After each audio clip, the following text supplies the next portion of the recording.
Oh, good morning.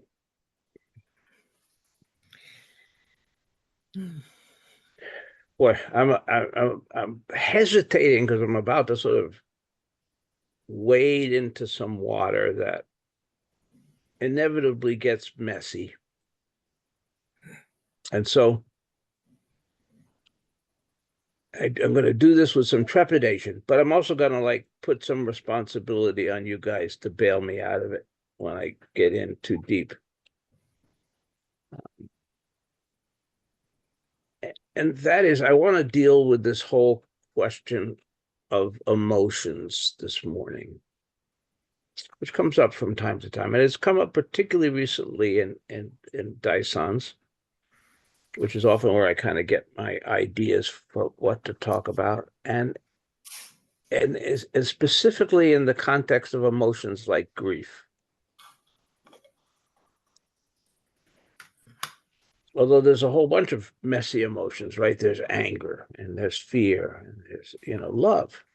Even the positive emotions can be very complex and messy in the context of our Buddhist practice.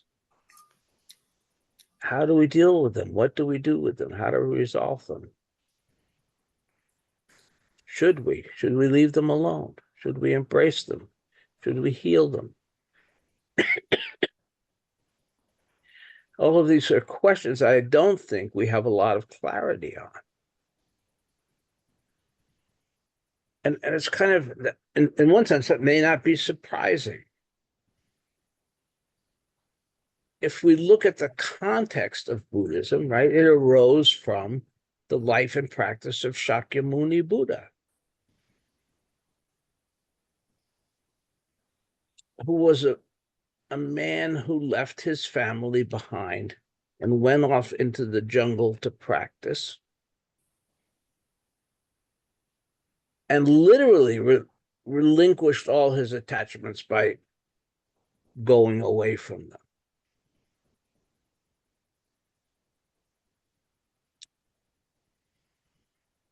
And we, from our perspective, I think would kind of say that wasn't appropriate, because we're looking through a different lens. We're looking through a lens 2,500 years later in a completely different culture.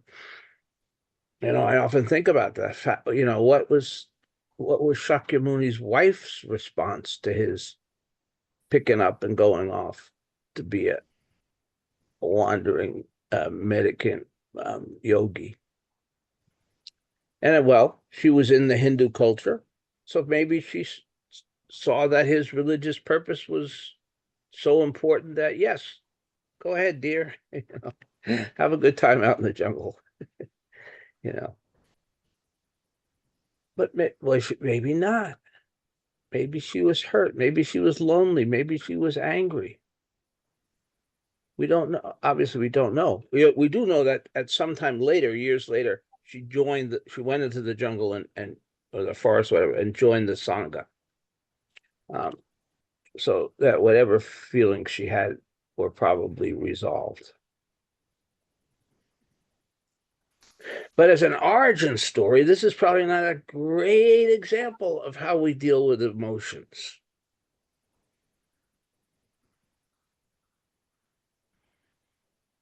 They're complex, they're messy, sometimes selfish, sometimes hurtful. And yet, I also see emotions as part of our connection to the world. We experience our connection to the world through our emotions. Without our emotions, we would be sort of isolated automatons. But through love, through grief, through sadness, through pain,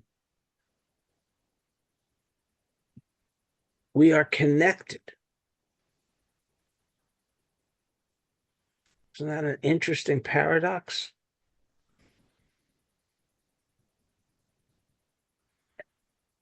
And furthermore, I think they are fundamental expressions of our humanity. To be human is to experience love. To be human is to experience loss. To be human is to experience pain, and so on.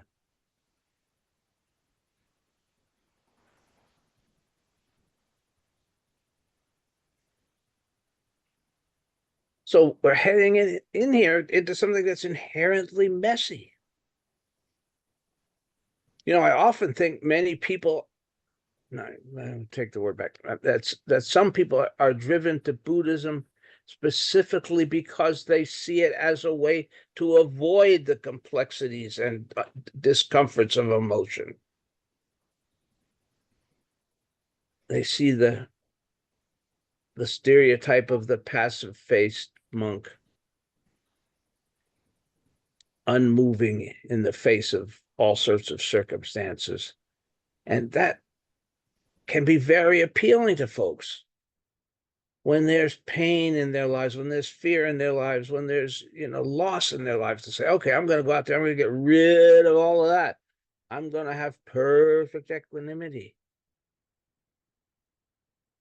I'm not going to have to deal with these human frailties. I think that's one of the views that many people hold about Buddhism, about Zen.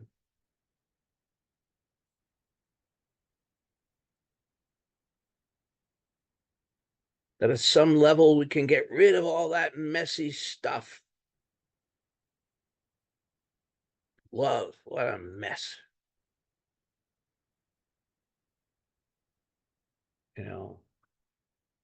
And just sit under a tree like Shakyamuni did, free of it all.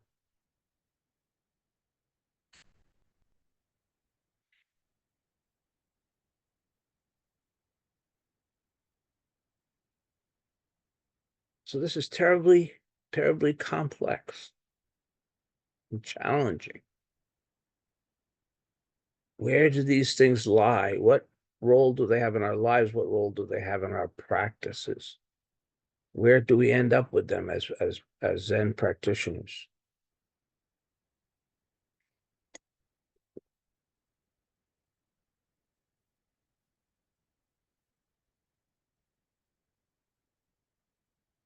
And this is certainly one area where I have more questions probably than answers. I have thoughts on some of this that I will share, but I have a lot of uncertainty. But one of the issues that comes up fairly often in Daishan is grief and sadness. And what do we do with those things? Well, one of the classic Zen answers is we're going to let them go. Right? Whatever it is, let it go.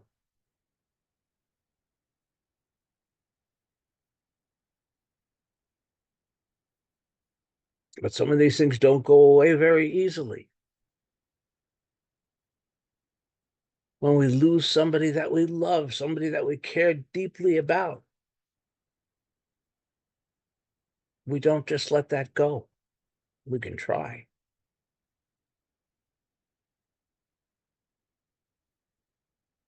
But that strategy doesn't seem to work.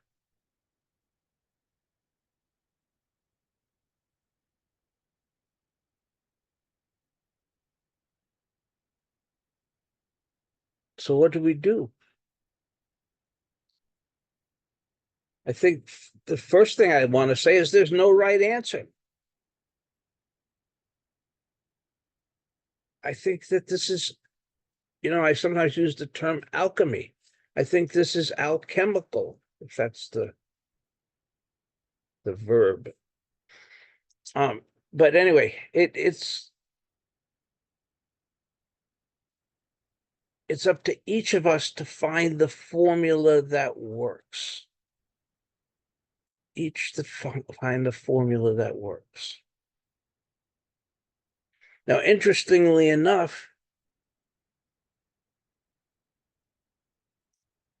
so one solution is the letting go and moving away. And the other solution is to move in, to totally absorb, to let it become us, to overcome us, to enter it fully. Embrace our grief, embrace our pain, allow it.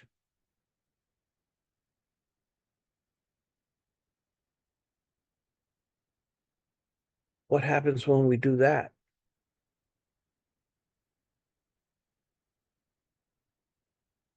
Well, I suspect it will run its course as it would. It will exhaust whatever energy it requires, and then with time it will pass. That's not the quicker, easier way, but it's another way that we can approach these things. That it's not the quick fix.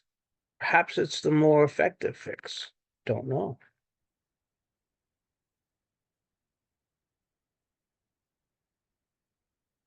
It's complicated.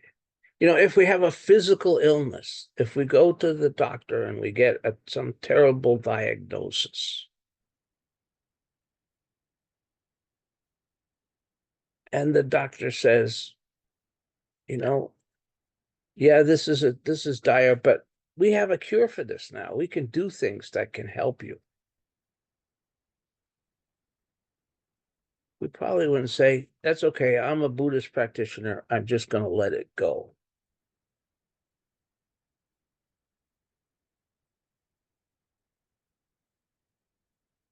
And if we have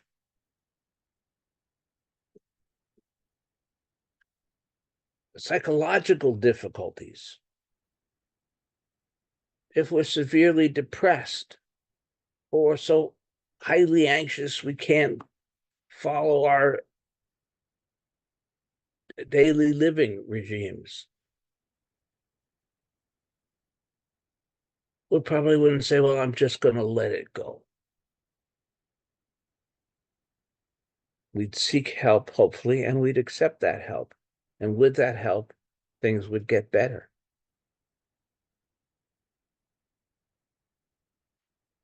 Now, I don't know if that analogy holds with emotions,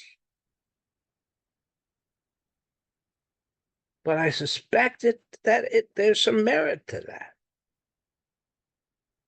If we're in a very complex or difficult emotion state, to just say, I'm going to let it go,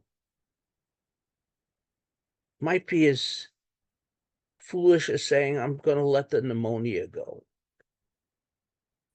Don't worry about the antibiotics.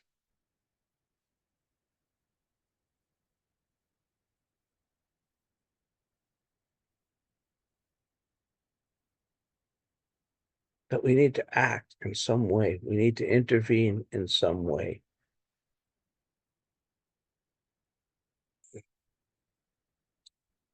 What does that mean?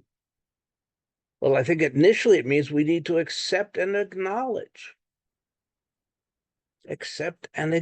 recognize where emotions often do the most damage is when they're present and we don't acknowledge, accept, and recognize them. When I'm angry and my anger is boiling over and affecting other people, and if you say, Peter, you're angry, no, I'm not angry. We're in denial. Peter, why are you crying? No big deal. I'm not grieving. Right? We've got to acknowledge, accept.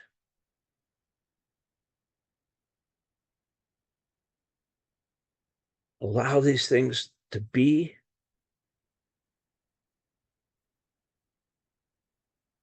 before we can start to deal with them. Now, sometimes that may be enough. Right? It allows us to enter into and acknowledge that emotions arise out of our connection. They are the threads that join us to the universe.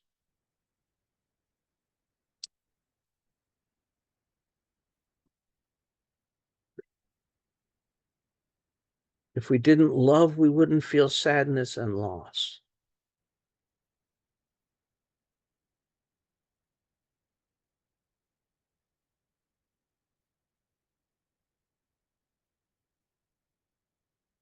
that kind of principle.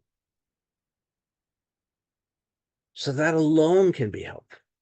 That alone can be helpful, acknowledging that these things are arising out of our connection, out of our relationship to the world, out of our relationship to other beings and to other people, that they're a reflection of that. And we take them from wherever they are and we place them in our heart. And what can arise in our heart? Loving kindness and compassion.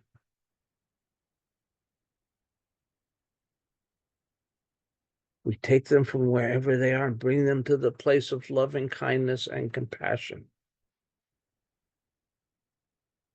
And that can include loving kindness and compassion for ourselves. Not frustration with myself because I feel grief, not frustration with myself because I feel anger, not frustration with myself because I feel pain, but understanding of an acknowledgement of that as a manifestation of my humanity and of my connection to all beings.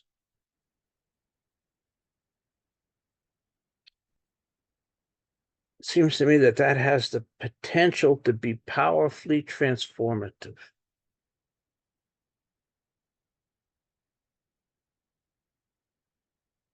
To take whatever it is, bring it to our heart, and acknowledge that it is a manifestation of connection, of relationship.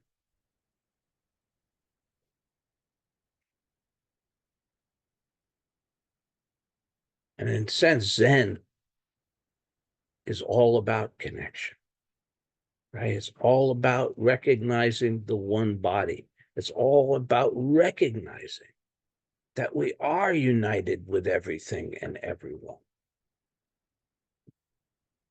And this, although sometimes it's uncomfortable, painful, so on, is a tangible reflection of that relationship.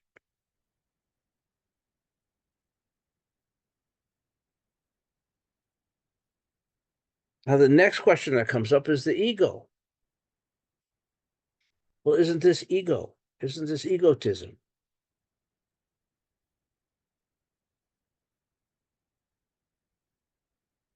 And I think the answer is yes, probably most, if not all of the time, our egos are involved, which adds to the complexity and the trickiness of all of this. Because I think there's times when it's appropriate to look at the involvement of our ego and see if we can let go of that piece.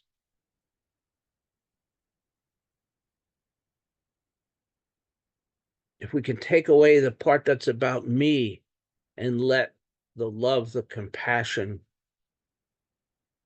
the purity of those emotions remain, rather than bringing them through the filter of myself, my needs, my wants, my likes, my dislikes, and so on.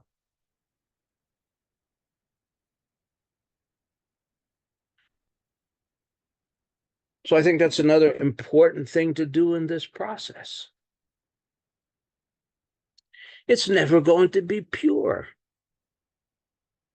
If I have a partner whom I love, can that be completely free of my ego? I don't think so. But can I see where my egotistical agendas are arising, where my holding on, where my grasping, my clinging is? And I'm sorry, and do my best to let go of that? I think so. So the process, as I see it, will never be pure, will never be completely free of ego, as long as we have an ego. And I think we're stuck with it, frankly. But I think we can take that sort of an analytical perspective of saying, okay, what part of this is my selfish agendas, my selfish needs, my selfish wants,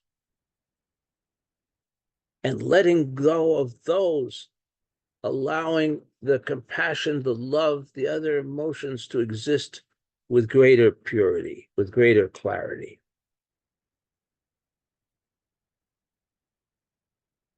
I think that's part of what we can do.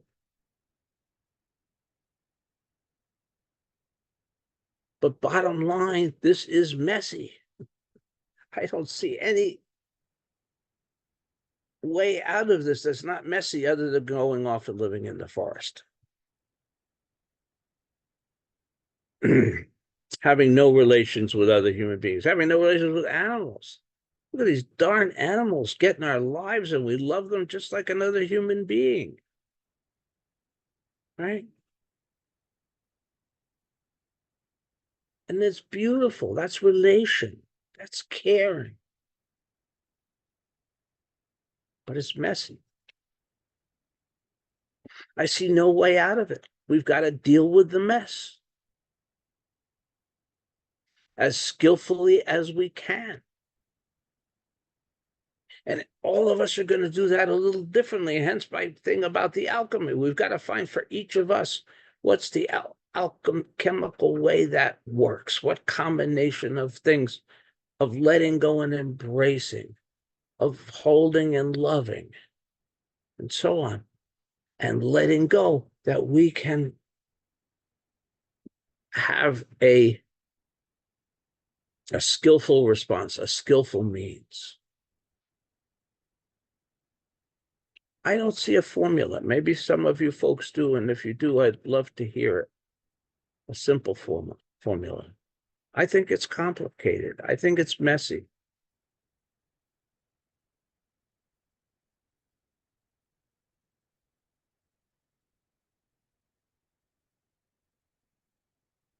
And I think that too is something we need to come to terms with. That's what it means to be a human being.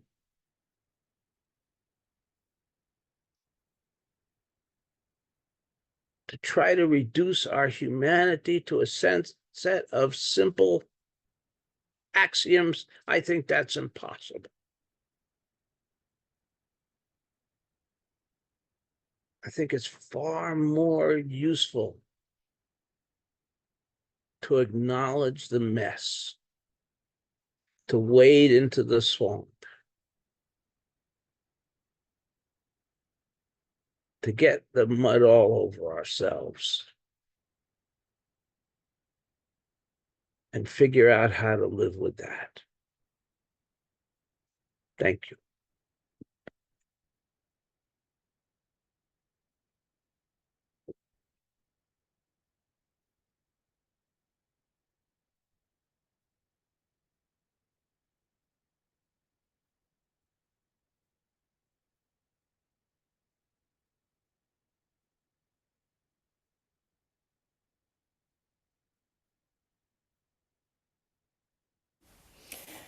Peter, thank you so much. This is really helpful for me as I have felt I'm grappling with this. And I think I would just like to tell a little story of something that happened uh, very recently. And it was a, say, disappointment in a family member, deep disappointment. And I tried to let it go and tried to let it go, and it just would not leave me, that feeling. And after some consultation with a wise person, I went and just looked out in nature. And I didn't even go out into the forest. I just sat in my living room and we have some lovely little house finches, little tiny birds, but they have beautiful, beautiful song. And the house finches were kind of flitting around out there, and I thought, well, I'm going to just sit here, see what they have to say to me.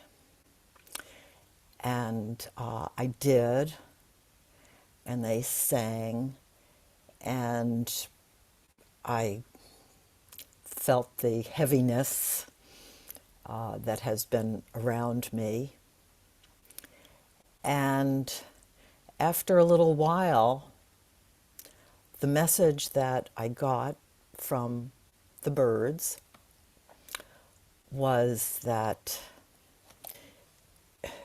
your reality is in front of you, your reality is with you. And it's a package deal. And some things you're going to like, some things you're not going to like. But here I am singing to you, and it's the sweetest song, and there will always be something in your package of reality. And it's just an image that was so strong at the time that I have thought back to it a number of times since then. And I'm sure I will need refueling. And the situation I was dealing with was not dire. It was not. It was just a disappointment. But anyway, I loved the message that the birds gave me, and I hope I can come closer to accepting. It's a package deal, and sometimes I'm going to feel good, and sometimes I'm not going to feel good. So, thank you for bringing this up. Thank you. Thank you. Thank you, house finches. I have something I've been dealing with for a long time, and that is exactly on this subject. And when I've experienced a death, my mind, of course, begins to talk to me. And what I'm doing is I'm explaining, well, this person meant this to me, and this happened. And this happened even when my brother died rather tragically. And my mind is filled with ways I am talking to other people about what happened. And then the overlay comes that I become extremely self-critical, because that's ego. I'm talking about me. Where I ask myself is the real grief. Why am I dealing with it? By explaining myself to other people. What's happening to me? Where's my purity in all of this? So I face that all very much repeatedly and self-critically. And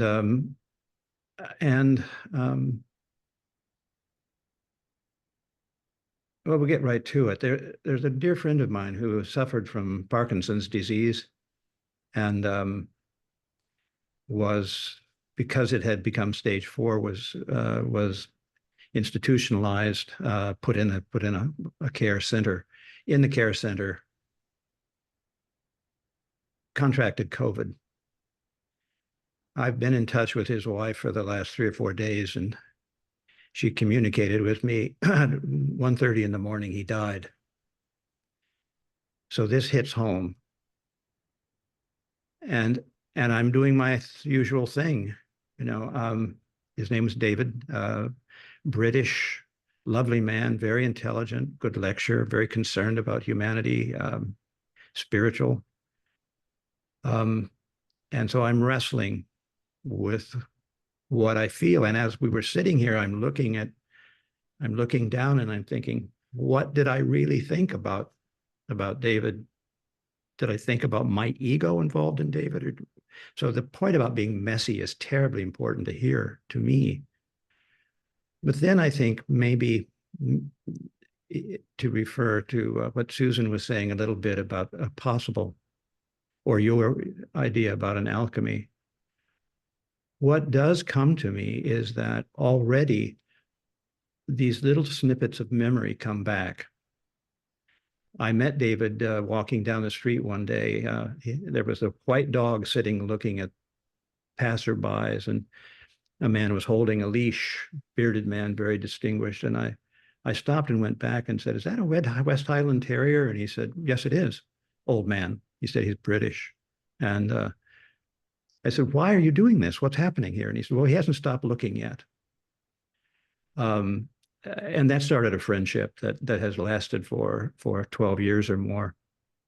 And I bring that up because I think that maybe in fact the idea of how I explain this to other people was my kind of need to hide from the emotion of pain. I wasn't looking at it, and it's hard to face, really hard to face.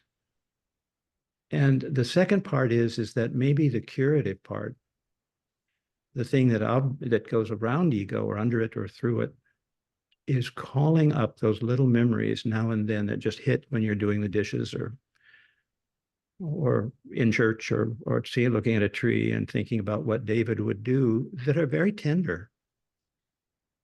And maybe that's where I'm experiencing a kind of an untainted, ego-less affection and love that is the cure, if there is one.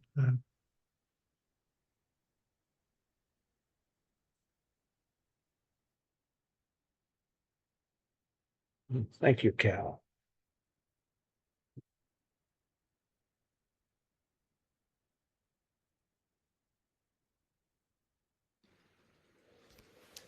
I sort of think of trees and their wounds and how they deal, and how our wounds become part of us.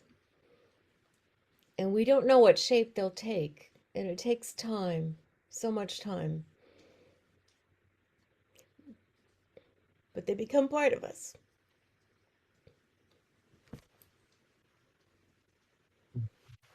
Thank you.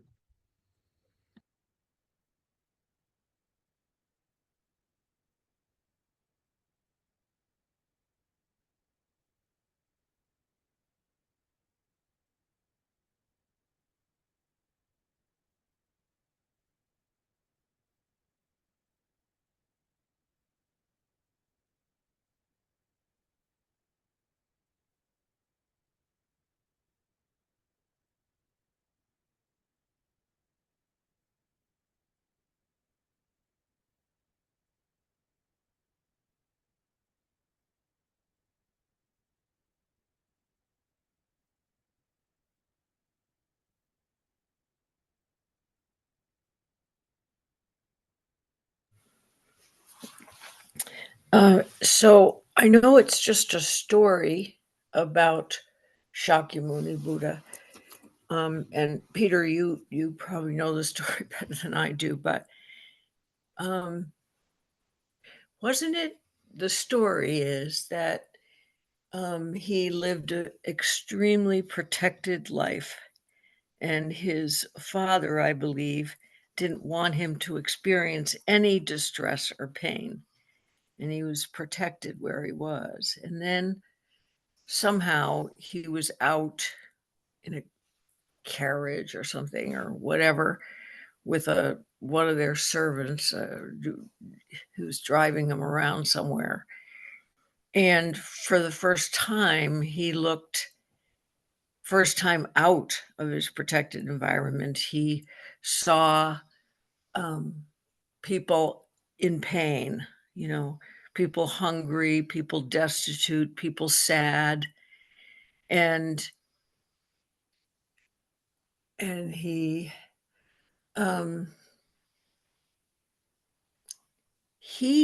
experienced compassion, and he was driven out of his estate and had to go out into the world to see what he could to find the answers about suffering and pain, because he didn't really realize they existed. And so what so I've always interpreted that as um, it was the pain in the world that woke him up, and the feeling of that pain that woke him up and took him out of where he was, out to seek answers to that question of pain and suffering. So, you know, for me, looking at it that way is is just what you were saying, that without that, um, compassion, um, this all wouldn't have been started. And I don't think he ever was saying that there wasn't going to be pain. I think he was saying that there didn't have to be suffering. Um, so anyway, that's how I remember it. I don't know about my interpretation, but that's my interpretation of it. Mhm. Well, it's a good interpretation. There were three things in particular that he was naive about because of, as you said, his father blocked him from. And those three things were sickness, aging, and death. He had never witnessed those three things. And then by various coincidences, he did. And because he was so naive to it, he just really felt the blast of it. He felt it in a way that we all don't, because we're kind of, uh, you know, and anesthetized to it to a certain extent. But he felt it right on. And yes, and that drove his compassion. It drove his whole life.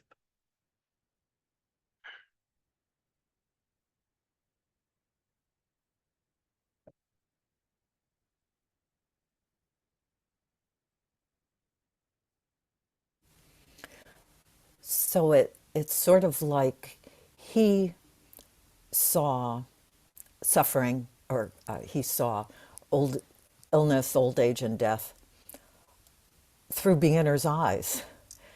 And we see it as a result of our conditioning over our lives and the ways that we adapt to get rid of it or talk it away or use the ego to deny it. And he just got a big shot of it like a beginner without the ego, more pure.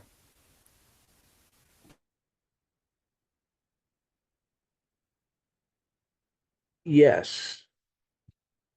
And that's kind of one of the the downsides, if you will, to our practice. As we take away the filters, we feel things more acutely, right? What you said, over the course of our lifetimes, we desensitize ourselves. We have all kinds of psychological defenses and so on that we learn and cultivate. And at least theoretically, through this practice, we're removing those. We're getting to where we're seeing the reality unvarnished, and where our reactions are unvarnished, unmodified. And sometimes that means they're going to be stronger.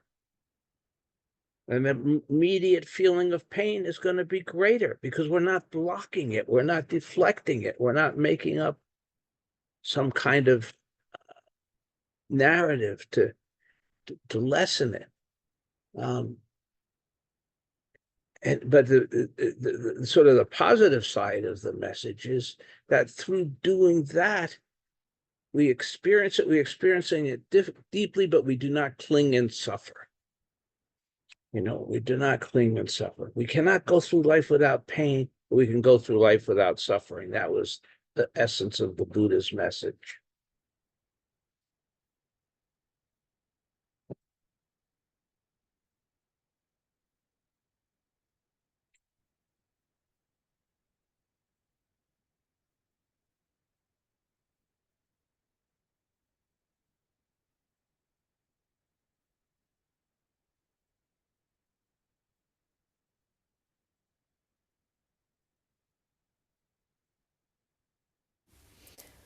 And yet, by sitting with our sadness and allowing it in,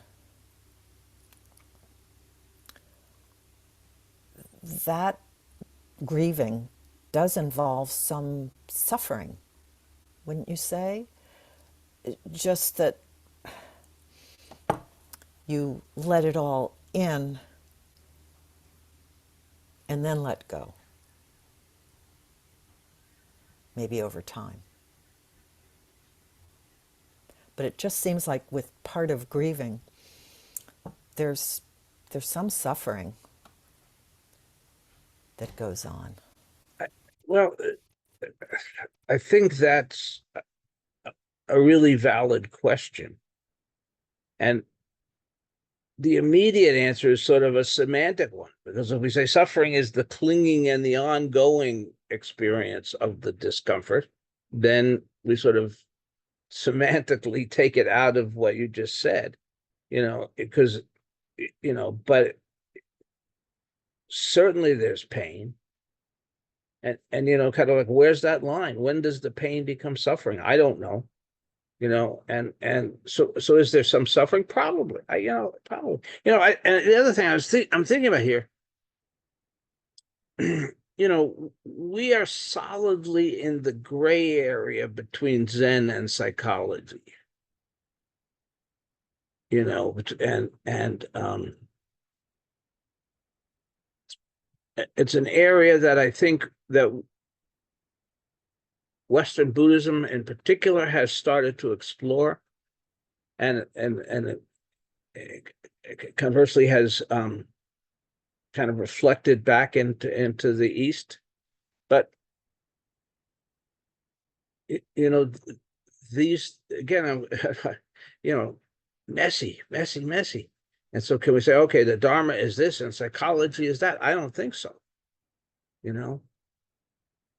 They get intertwined in this kind of gray area. And I think it's a very important area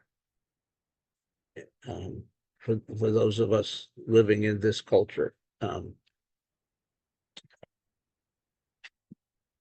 maybe it's the merging of those two things that comes up with a more powerful practice. That rather than saying, well, we've got to follow the Dharma and not be concerned with psychology, or vice versa, but saying we're going to take the Dharma and let it be informed by psychology and gain an even deeper and more subtle understanding of our human experience.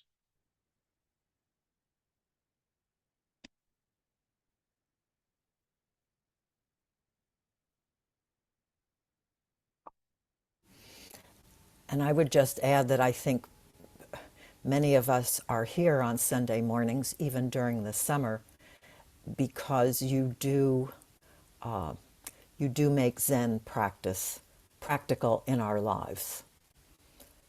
And that just has to involve some psychology. My guess is if you lectured on Dogen every Sunday, we might have picnics to attend instead. But I think you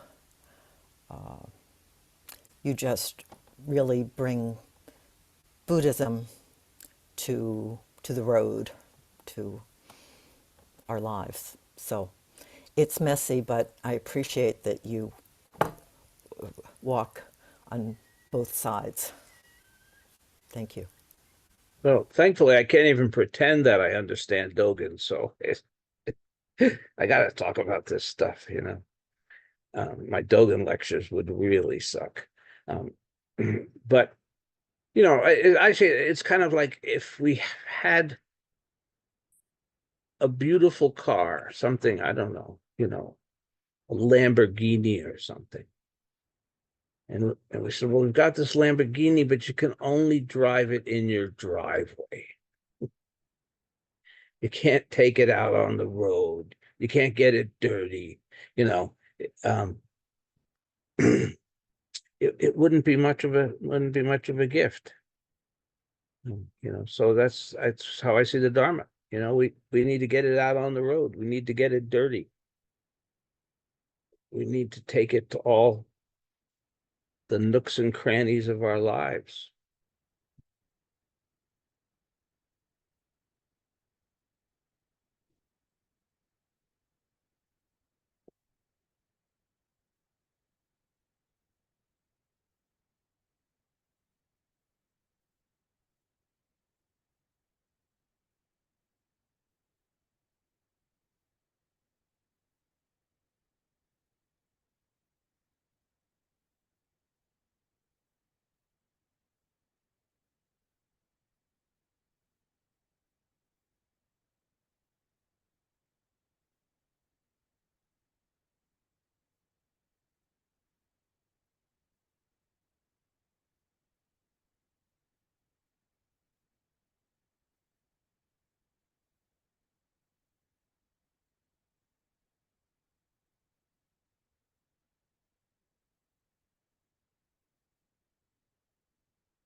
Any final thoughts or comments?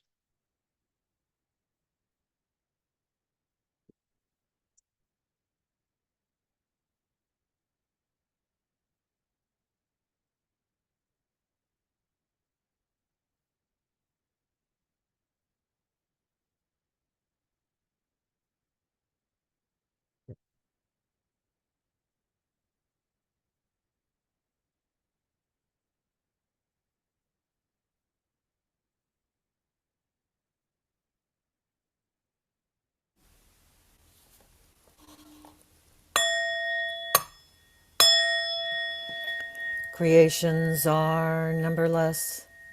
I vow to free them. Delusions are inexhaustible. I vow to put an end to them. Reality is boundless. I vow to perceive it. The enlightened way is unsurpassable.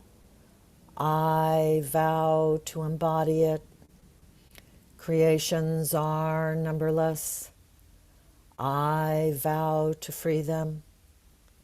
Delusions are inexhaustible. I vow to put an end to them. Reality is boundless. I vow to perceive it. The enlightened way is unsurpassable. I vow to embody it. Creations are numberless. I vow to free them. Delusions are inexhaustible. I vow to put an end to them. Reality is boundless. I vow to perceive it. The enlightened way is unsurpassable. I vow to embody it.